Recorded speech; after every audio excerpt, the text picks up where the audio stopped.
We really want to show the tenants, hey, we care about improving your experience. That's why your rent is going up. There's been a lot of things lacking. That's why we bought it. We're fixing those. That's why, you got to show something tangible that the residents can go, okay, these new owners care and they're actually spending money on the properties.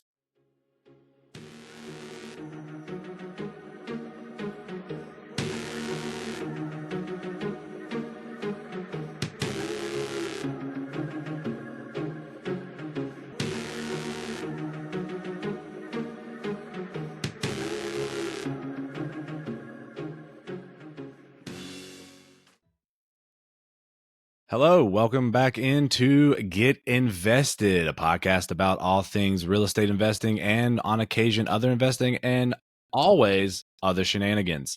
I am your host, Jordan Stone, and I'm joined as always by my co-host, Matthias Wilson, who just got back from some fun in the sun. Well, I presume there was sun, as you were on a boat in the middle of the Caribbean. So how is it to be back on dry land, Matthias?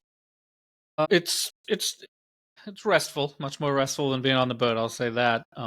It was the weather was spotty. There was the kind of weird tropical storm system thing that was pushing through that we dodged. So we definitely got some rain and some high winds and stuff. But on a big cruise ship, it doesn't. There's plenty to do. We had plenty to do, so no problems there. But I will say the first, like because we got off the cruise ship, jumped in the car, drove for like 6 hours back, 6.5 hours back from Orlando to home, and then like sat down and we were sitting down to eat dinner, and I was like, does anybody else feel the world rocking a little bit right now, or is that just me? My kids thought I was crazy, but Jen was like, no, because normally when you do it, because you're so used to being on the moving thing, it's like the opposite of sea legs. You get back and you feel like, hey, everything's so stable around here. So you get like seasick, but like the opposite way, because you No, it's get. not I mean, I know you sick. didn't get actually seasick, but it's like It's same. just you feel feeling like there's relative motion when there isn't. Vice versa, where it's the other way around, where you expect there not to be motion, but there is. When you get back on solid ground, it feels like there should be motion. It's weird. I felt it for an hour maybe, when I sat down. I guess you didn't really feel it in the car as much because you were moving. Because there was motion, yeah. Yeah. I mean, I guess that's a small version of the theory of relativity, right? I mean, as far as your inner ear liquid goes, because Yeah. I mean, a cruise ship is big enough that you may not perceptively notice that it is rocking, like consciously, but your body will get attuned with the little bit of motion. Yeah, and this was because of those weather systems. This was a bit more of a, like, you definitely could feel it at times. You could really feel, even on the big, I mean, this was like the second biggest size cruise ship they got, and it was still, you could still feel it. It was like 7,000, 8,000 passengers on that thing. It's big. Wow, that was what I was going to ask, actually, like, because I've not ever been on one of these. I don't really have too keen of a desire, but it just the engineering marvel that they are. Yeah. And like the fact that, I mean, I wonder how big a wave it has to be for you to like feel it on the boat. Yeah, or even just multiple, because it's not like one wave is gonna. Well, sure, or I guess swells. So big, swells like would be the term. Yeah. I don't even know. I'm sure there's some math and science that goes into that I'm not aware of. But I've watched some like documentaries on like how they make cruise ships, and then also what's going on, because there's like two different cities, right? There's the guest city, and then there's the city for all the staff, and they got to be like in and out of other places quickly and efficiently and all that stuff. It's crazy. It is an engineering marvel. That's a good way to put it. Yeah, because I guess that's, I mean, the below deck and above deck split, as it were. Sure. But it's even more elaborate than a lot of other situations. I mean, you think about a really big military ship, they're not worried about some people being able to get somewhere where others can't see them, right? Like, yeah, this is like there's basically not like a pretty Disney side World and an ugly side. There's just all ugly side on a battleship. Yeah, this is like, I mean, this is basically taking Disney World with its like famous like tunnel system, tunnel system underneath the ground and putting it in a moving city. Yeah, exactly. My goodness, that's like, I don't know. Do you know who H.H. Holmes is? Like the famous murderer who built a hotel. I think vaguely in passing, maybe. And his biggest like heyday, I guess you could say, was when the World's Fair was there. But anyways, he built his hotel with like all these secret passages and kept firing architects, so no one had the right plans, so that he could pop in and out. I do Yeah, know what you're talking about. I've seen a documentary on the yeah, house, like and they were like, and this one doesn't make any sense because it leads to seemingly nowhere. yeah, yeah, That's right. yeah. Yeah, that was That's like cool. it's like the benign version of that, the cruise ship, right? Like just Sure. like a attendant could just like pop out, like here you go, and then Yep. just like wow, it would be. I think I would have more fun just walking through and seeing how all that worked than actually going on the cruise. They do offer those. They offer those like tours. Hey, come check out the and especially on the now you get up to the navigational side where like the actual crew driving the boat is and what they're up to and how they.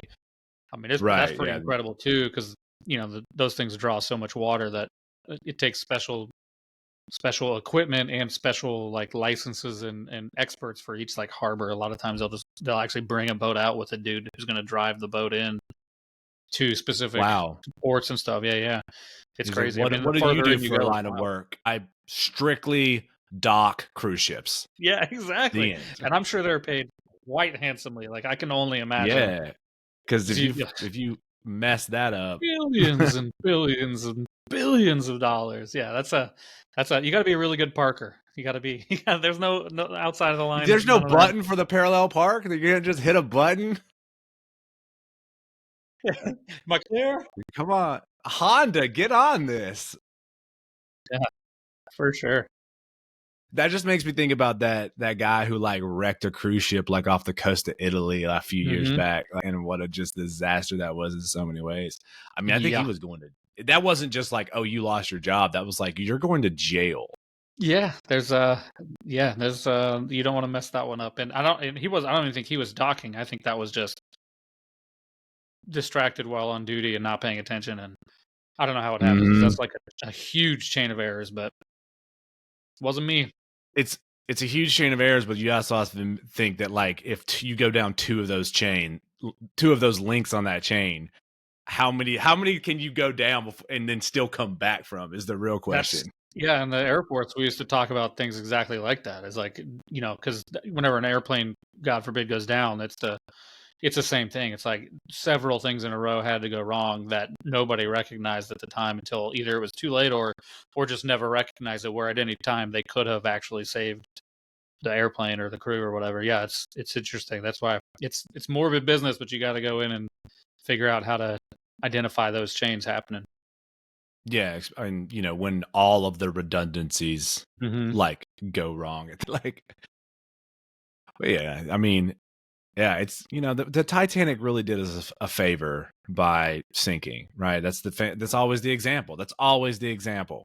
The Yeah. unsinkable ship. You think you Yep. can It can survive? happen Anyways, if enough stuff goes wrong. Yeah, that's true. yeah, man. That I'm just thinking about the cruise ship. You're a person who used to do logistics for the military, and you bring that up quite a bit. I would like to see you take a crack at the logistics of a cruise ship.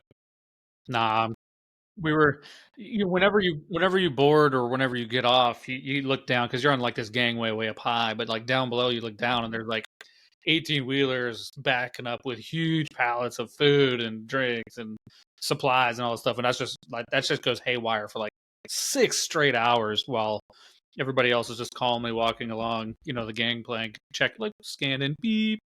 Down below, it's just like an absolute madhouse of activity, but it has to be choreographed really well.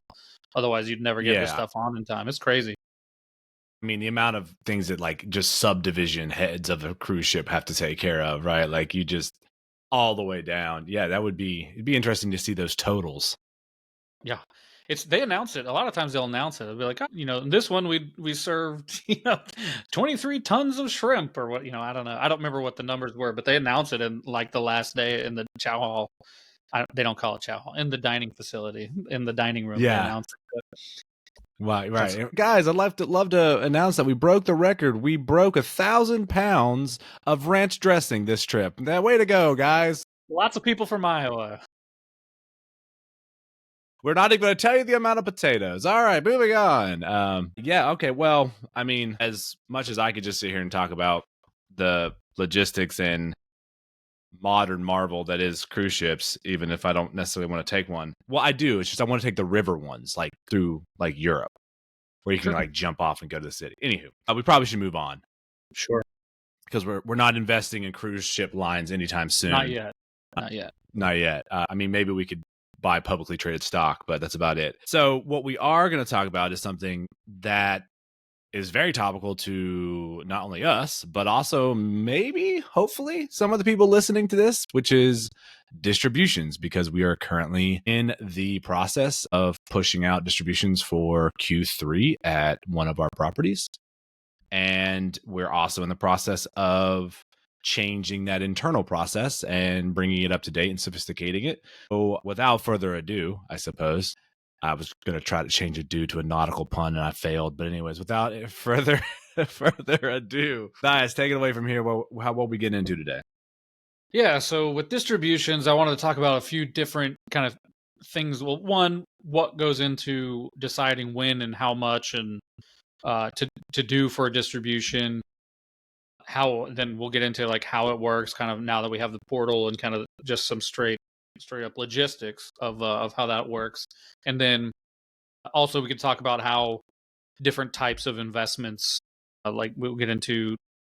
There's individual investors. There's people who invest with a company or a trust, and then there's IRA, retirement fund investors, and we can kind of go through the nuts and bolts of how that works. So, but to start off, I wanted to get into what makes us decide to execute a distribution and send money out to the investors. When do we feel safe that we have enough cash, we're making enough money? I figured I'd talk about that. So, what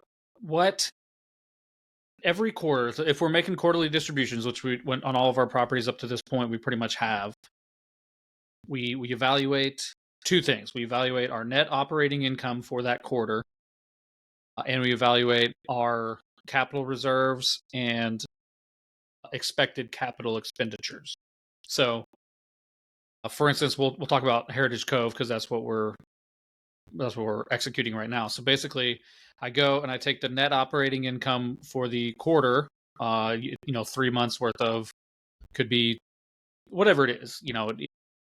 For Heritage Cove is usually about 15 grand of pure net income per quarter, or sorry, per month. And so that out totals up 15 to 25, somewhere in there. So and then we take that and we balance that against what are our cash reserves. What do we have that's sitting in escrow with the lender, because the lender requires us to carry a certain amount of reserves.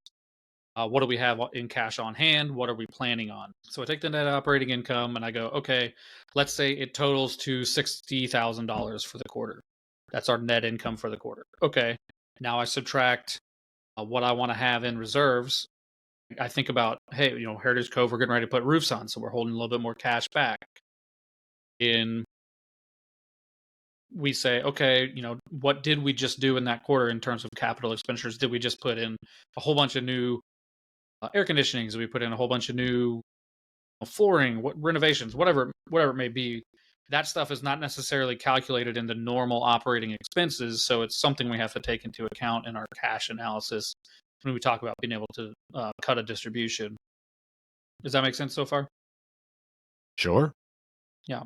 Okay. So I mean, I'm guessing that this isn't as much by feel as it seems like it is, and when you're talking about it, because there are like you said, a certain amount that you have to have in reserves for the lender. Then, like, if you're going to replace roofs, you probably have a ballpark idea of how much a pretty.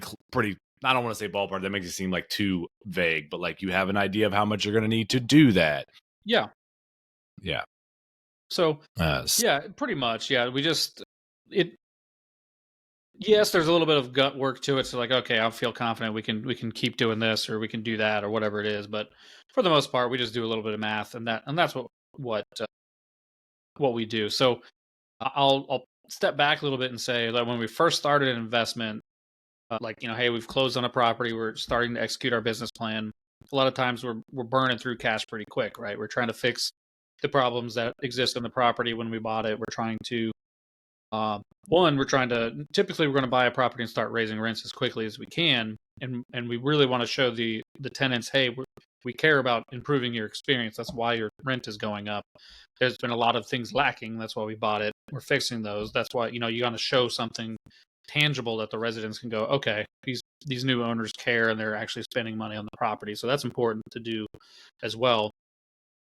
And so really you just go, it depends on the cash flow situation of the property when you buy it. If it's cash flowing day one, meaning you're positive net income. Sometimes you buy and you may not be positive net income for a few months because you've got to fix some big expenses, or you've got to, renovate.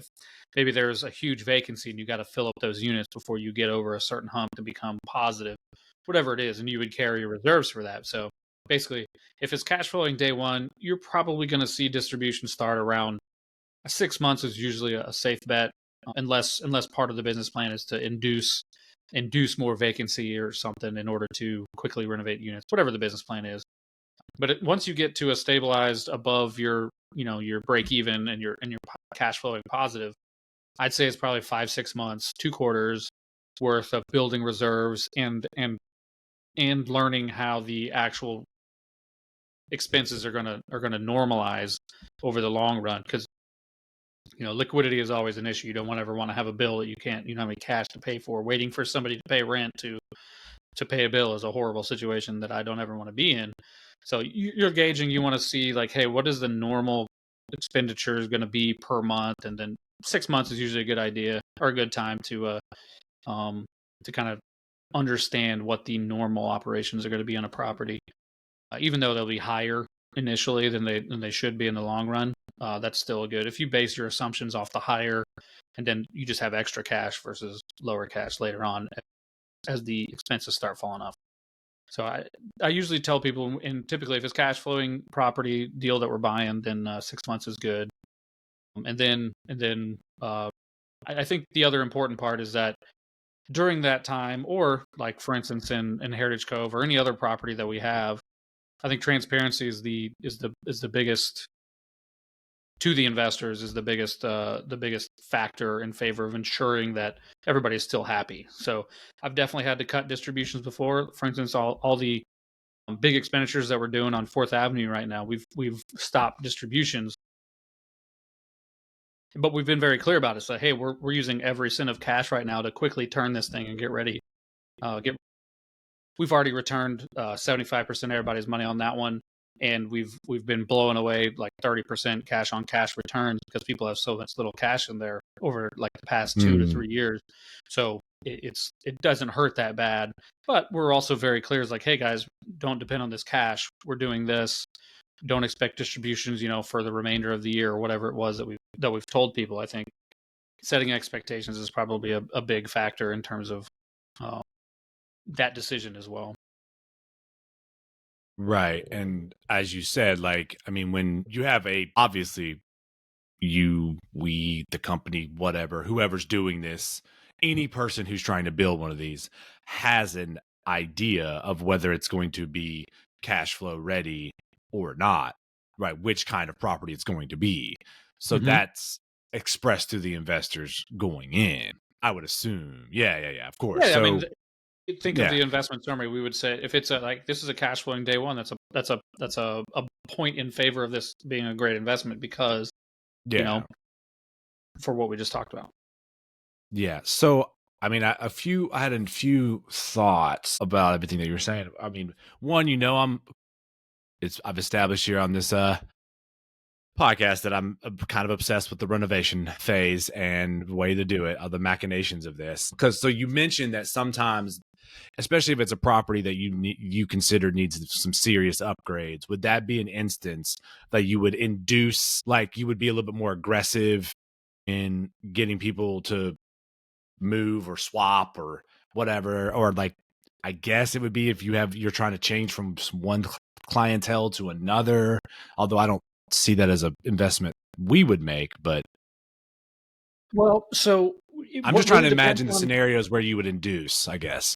You would induce if the flooring, honestly, it's flooring is when you induce, because there's a lot of renovations you can do with tenants still in the apartment, but flooring is pretty much the only one and paint that you can't do while people are living there, just because you'd have to move all their stuff out. It's way too much of a hassle, and it's not worth doing flooring while a tenant is living there. unless I think I've done it once in my career of owning apartments where the tenant literally was like, "I hate my carpet. Please, I'll move my stuff around from room to room." It's kind of a one-off thing that we did, and we redid her floor, took the carpet out, and did the LVP flooring for her. And she was cool with it, and she didn't have much stuff anyway, to be honest with you. So we just hired a few extra guys to like move stuff around from room to room as it went on. It took a couple of days, longer than you would normally want. So it was a special thing, and it's more expensive to do it that way. So you wouldn't do that at scale. You wouldn't do that for a whole property. If you're coming, if the, for instance, there's a property where everything's carpet and it's all bad, you might just stop releasing Redundant. units. Yeah, you might just stop leasing units as they came vacant on purpose in Okay. order to get your team Yeah. in to do floorings. There's a whole bunch of stuff you can do, countertops, things like that, where a team can come in and do everything in a day. And they don't require the entire apartment to be empty in order to do that. Then you don't necessarily have to induce vacancy because you can do it at scale without kicking tenants out or too much of a hassle for the tenants, if that makes sense. Yeah, so that's actually cool. I didn't know. I didn't actually realize. I mean, why would a tenant not be willing to be like, okay, I'll move my things out of the kitchen, so when I come back from work the next day, like I have brand new countertops. Yeah, Like, yeah, it's pretty easy to talk them into that because they're not. I mean, their rent doesn't change overnight either. So they're like, okay, yeah, cool, I'm gonna, So yeah, yeah. that's honestly the quicker that it speeds things up. If you can keep tenants in, it speeds up the overall Hmm. renovation process. So the goal is always to renovate, reposition as fast as possible so you can trigger that refinance and return capital. So the quicker you can do that, the better. Yeah, I mean, literally, it seems like this is as simple as just like an email to all tenants being like, this is our plan. This is our goal. If you Yeah, want to volunteer to make this easier. yeah, you have to Yeah. post notice, so you would have to like actually put something on the door and all that. But yeah, and we've never had any tenants be like, "Nope, stay out of here." I mean, unless they were cooking meth or something in there, there's there's not a logical reason that they would. If they work nights, they would say, "Hey, can you guys or work whatever." I mean, like arrange some specific Hmm. time. That's totally fine. But for the most part, we never really have issues doing that. Hey, we're improving your Yeah, I can property. Do you imagine. mind? No, I don't. Yeah. Exactly. Yeah.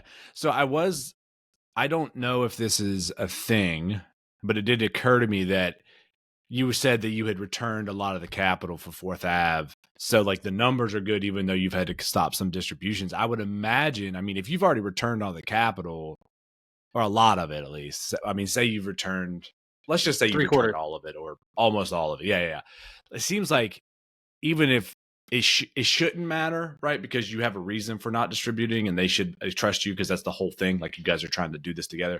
Like it seems like it would just intuitively be a little easier to convince them to skip a distribution if you've already given their money back. Yeah, Because at this point, it's just like cake. Yeah. exactly. So it's like obviously I'd like to cut distributions as an investment, and the whole goal of an investment is to keep paying you.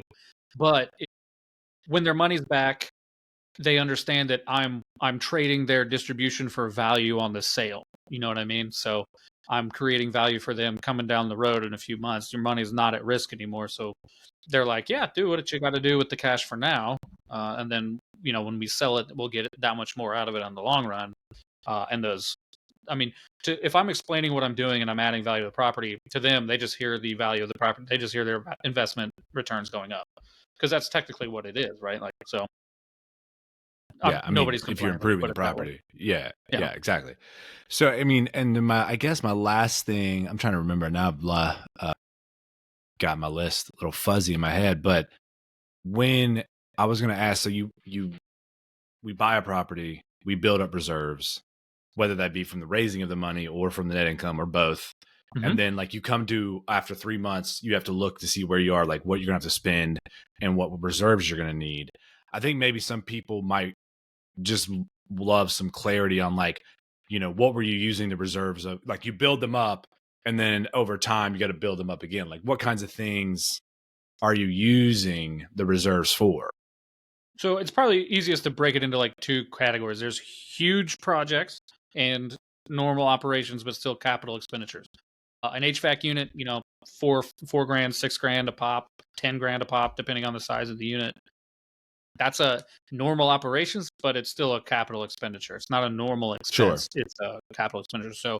So you keep a baseline and you replenish those. Like during the summer, especially in southern Mississippi, it's hot. You bust through a lot of old air conditioning units. So that's just a thing.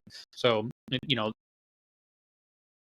every summer we see a spike in the amount of capital expenditures we have dedicated to HVAC systems. So that's one thing. The other thing would be the major, like if we're going to do a parking lot, if we're going to do roofs, like at Heritage Cove, then so you have your, how do I put it? So we typically don't tap into into the escrows for the lender required escrows, reserves, or the big stacks of cash for air conditioning units. So, however, it's hard to build for the big projects if you are in a high seasons like this summer. I don't think we built cash as fast as I would have hoped in Heritage Cove just because we replaced a bunch of air conditioning units this summer while we were anticipating doing the roof. So it's we're safe and there's no issues, but I'm just saying like there's two different baskets if you will, like the big basket and then the normal basket that you have to keep replenishing as time goes on too. So it's not necessarily just, oh, we have 10,000 extra dollars, boom, I'll just put 10,000 in the roof account and just wait on it. No, we maybe only can put 5,000 in because we did an HVAC unit, and I'm using small numbers, but you get my point. Yeah, I mean, essentially what you're saying is there's like different stacks of cash that are reserves, right? Like that's the thing. Like it's not one thing. There's like what you have to keep for the lender. Mm-hmm. Then there's like this is set aside for expenses that are not covered by operating income because they're just bigger expenses than the day to day. Right, right. Because you're planning on paying for like minor maintenance, lawn care, all that stuff out of what you make. And then there's going to be bigger expenses that you've saved up for. I mean, I think anybody who's ever done a budget can understand, and then you have, and then aside from those two, one you can't touch. One is going to be trickling out. And then the other is you're trying to build up enough to induce a big project. To drop in a big, yeah, exactly. Yeah. So you got to, that's a lot of moving money around, I guess, and just figuring out where. Well, the interesting thing is that a lot of this is taken care of in the accounting, so it may allow all that money maybe sitting in one account, in one actual bank account, but you just have X amount. Well, I meant more like moving, just like understanding where it's allocated, I guess, exactly. Right? Or exactly, yeah. There's a financial term I'm missing here that they like. Earmarked. It doesn't matter. There it is. Earmarked. Yes, it's earmarked. This dollar is earmarked for this project. Yeah. Yes, exactly.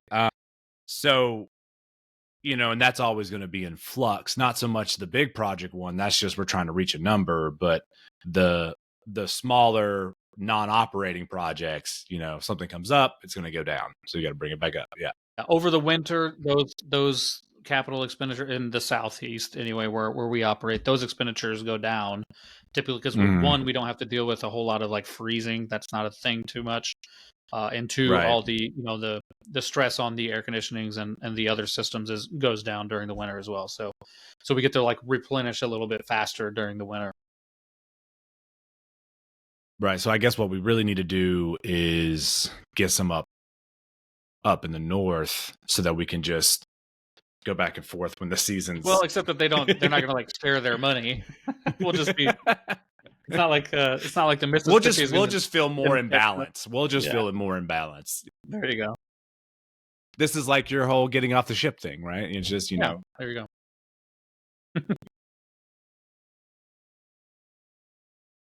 Yeah. So I have one non-serious question, and then we'll jump into kind of how the operation is changing internally, and then going through the different types and how people will see that to wrap up. But are you tempted to kind of move the figures just a little bit? Nothing shady, just, okay, we're going to earmark here, so that you can announce a big, nice round number for the distribution, right? You don't want to announce like, hey, we're sending out. I've done that before. 7 cents. And you're like, okay, can we get this to 50? Can we get this to 48? No, we didn't. How tempted are you to do that? The numbers. So you have a ballpark, and there's enough slush in between that you go, okay, if the target is like we've done our first distribution in Heritage Cove was 20, and then we did two 45s. And that's because they fell around the 45 mark, it fell around the 20 mark, and now it's falling around the 50 mark. So I don't get too caught up in making sure that we have, where the line is it's 49 and some change. Oh my gosh, we better back it down. It's like we'll fall above, we'll fall below the line, and we try to make conservative estimates when and I tend to be a bit aggressive with the distributions in terms of keeping them pretty high as long as I can. Whereas, so I'm paying money back faster. But then, for instance, for Heritage Cove, when we actually trigger the roofs, we may not do distributions that quarter. We may just go, hey guys, we just allocated all of it. I paid you so much in the past that we allocated all of it to the roof, all of the cash flow, the income to the roof this time, so that okay, so be it, and then we'll resume the next quarter, as and continue on our way. So it's a happy medium that we draw, and I tend to try to pay as much money as I can as early as I can. Yeah, I mean, you're just buying good faith and goodwill later Sure. on. For anybody who's actually watching this, he has joined the podcast, so that's what's happening on my lap. Is my cat's here. I'm keeping it. Speaking of being in the South in the winter and not using things, it's like, I don't know, 60-ish here. Probably a little less than that here. Let me see, 50. But inside, I don't have to run anything, and it stays like 65, which is perfect. Sounds So amazing. Yeah. it is amazing for me, not so much for felines who would prefer to like always be 85. So Yeah. they're burrowing under And blankets and sunny. stuff. Yeah. Yeah, yeah. And there's no sun for them to warm up in right now. It is not nice out there. Okay. So let's to wrap up here, let's transition to how we're updating our system real quick, and then just what that looks like, and kind of explain the differences of distributions for anybody who's interested. They know that we've talked a bit, well, actually a little bit more than a bit, about individual versus IRA, and now there's another one, the entity. So let's just get into that. Yeah. Okay. So effectively, there's three avenues to invest. You can do it straight cash that was sitting in your checking account as an individual investor, which also you could do joint with your spouse if both of you will sign. Most states it acts the same way anyway, in the event of some sort of catastrophic issue to where your spouse has the claim to it, whether she's on the paperwork or not. But then, so there's the individual, just using cash or from your brokerage account or whatever. Then there's the entity, which could be, hey, I've built a company and I'm investing with my company funds. I have an investment LLC or whatever. Any sort of, so we call it an entity. You could use your own company, or there could be trust. A lot of people have trust built up, living trust, revocable, irrevocable, all sorts of different estates that you can use to invest as well. And basically, that just allows you to invest according to whatever your estate plan is, your individual plan is that you've worked with your financial advisor. And then the last category is obviously the self-direct. We talk a lot about it because I think it's the best tool for getting started. The self-directed IRA. So basically, you're directing your custodian of your IRA to invest on your behalf. So those are kind of the three, and there's different paperwork in our system for all of those. And so basically, as you're going into our portal to invest, you just click, I have a self-directed IRA, or I have a company, or I'm an individual with a spouse, without a spouse, whatever. So that's generally the three types. I'll go over really quickly how those distributions work. So trust entities, so the companies, the LLCs, the entities, and the individual, those are all paid out almost identical. You'll have an account in the name of that trust, in the name of the company, or in your individual name, whatever it is, and you'll have a bank account, and you'll go into the portal. You'll plug in via that secure link, Plaid, and it connects your bank account, which allows me to push distributions ACH directly to your account. The one that's slightly different is the self-directed IRA. So most IRA companies, custodians, have a giant bank account where everybody's money comes in and is deposited, and then it's divvied up into their individual accounts. We don't like to ACH to those accounts because it can be hard for the company to determine if there's no paper trail. It can be hard to determine where that money came from and who it's addressed to. So we still like to mail actual paper checks with, trust custodian for benefit of John Smith investor, we still cut checks. So the system and the portal will do that. It will cut out checks. I put in all the addresses for all the custodians, and it cuts a paper check. And that way, we can be much more confident that it's going to the correct account, the correct individual investor's account, their IRA. So, other than that, that's the real difference when the distributions come out. So the ACH, we've only made one or two so far. It seems like it takes a day or two, maybe 3 days for once I trigger. The initial one was slower, but the second one was quicker. So I'm guessing it's going to be around 2 days, 2 business days to hit the accounts once I press go on the button, or sooner. So the checks, obviously, they're snail mail, so they're going to take potentially 4 or 5 business days to get over there to wherever the institution is from, wherever they're being mailed from. So that's the big breakdown on how the distributions work now that we have this awesome new portal that saves me a lot of time. Yeah. I gotta say, I guess I need to read up on estate planning. I mean, if anybody who's looking at this screen can tell, I'm obviously not even close to worrying about passing away. But my dad and mom have an irrevocable trust, and it just seems like a big bank account to me. So I'm not entirely sure, like, what is going on there.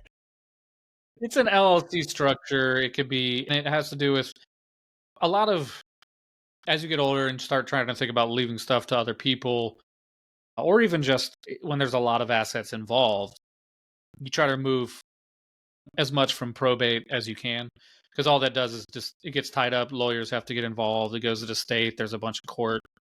The more you can have ironed out and put aside, that with a strict plan as to what everything is gonna happen with all the assets or whatever. Removing probate is always the ideal for anyone trying to leave stuff. We're trying to protect assets from, lawyers, sharks, or whoever. I don't know. I don't know who goes after single rich people when they die. Right. So this is just like a way to start making it clear, like, who gets what when the time comes, essentially. Yeah, everybody should have a will. I think Adam, our buddy financial advisor, would advise everyone to actually have a will, but the will has limits on what it can do. If assets are not in your name anymore and they're in the trust name, it's a whole lot, and there's a trustee, it's a whole lot easier for that trustee who's controlling the assets to pass those assets along than it is because there has to go to court, right? If it's a will and there's going to be an executor, but there's going to be a court involved for saying, okay, this was the last wishes for this person, divvy them up. But if the assets are no longer in his name already, now there's a much more detailed, streamlined process for passing the There's assets no on. contesting the same way. Right. And there can be, and it's very state dependent. There's a whole lot of legal intricacies that go into it, but that's basically the gist of it, of why people do the estate and the trust and everything, is because you can name the trustee and it could be you could be the own trustee of your trust, but you'll also have, just like any LLC, you'll have some sort of, what am I looking for? Succession of, let's say something, God forbid, something happens to the Great trustee. show, by the way. Here's how the next, or you even name, it will be this person. Now this person's the trustee. Assets are already in the trust. Nothing has happened to the trust. No changes for the trust, only the guy controlling it. And that's different than all these assets are in my name. I mean, I'm just doing some research on how to, like, figure out what I need to do to get it up in there. Like, maybe I need to be the trustee. I don't know what I need to be. Anyways, no.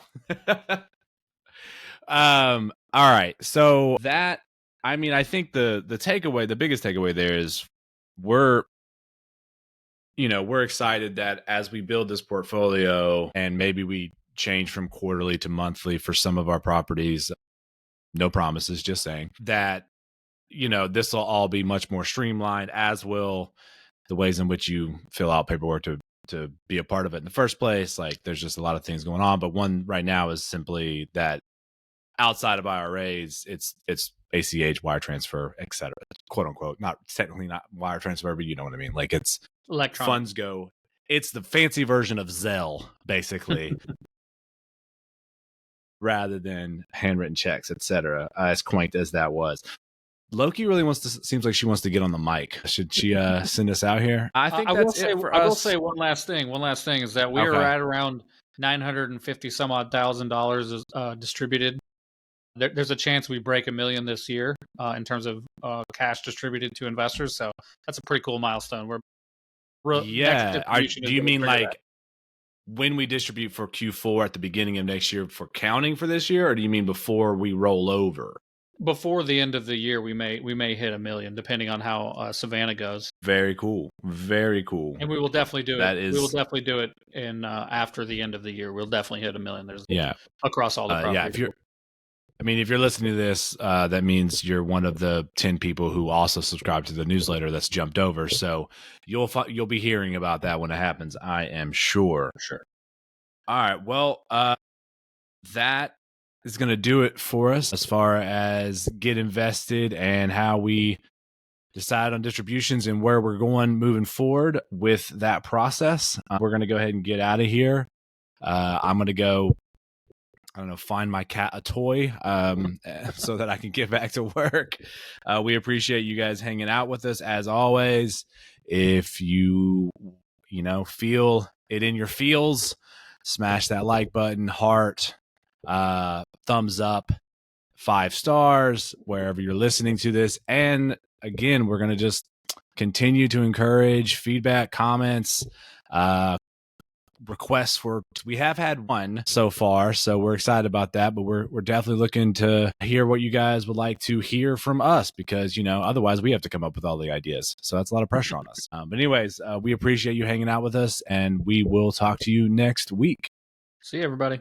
I'm on a boat, we drinking Santana champ, cause it's so crisp. I got my swim trunks and my flippin' floppies. I'm flipping burgers, you at Kinko straight flipping cabbage. I'm riding on a dolphin, doing flips and the dolphin splashing, getting everybody all wet. But this ain't SeaWorld, this is real as it gets. I'm on a boat, motherfucker, don't you ever forget.